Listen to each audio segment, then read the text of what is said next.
10 thickness है। Holder खुद भी बेल बनाया, खुद टेकिन दिया, खुद टाइम से मार रहा है। 4 mm गैप है, गैप रोड है।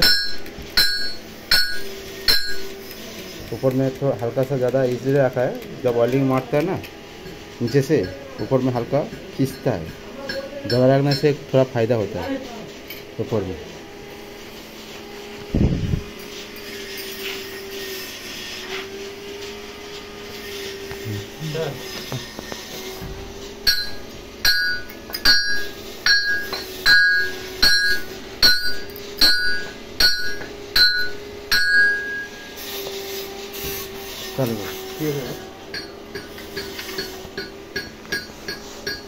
नज़ल सेटिंग कर रहे हैं, जो नोजल बैठ रहा है वही नोजल से लगा के मारेगा।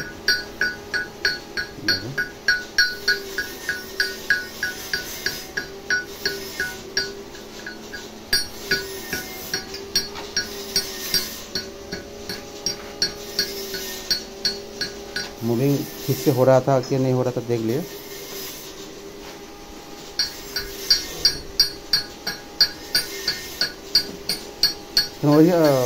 नहीं গ্যান্ডিং নেই চলছে না স্যার, বড়টা হ্যাঁ বড় চলছে না, না মানে এই বোর্ডের প্রবলেম আসছে। বোর্ডের না, আমি সোমটার সাথে চেক করলাম।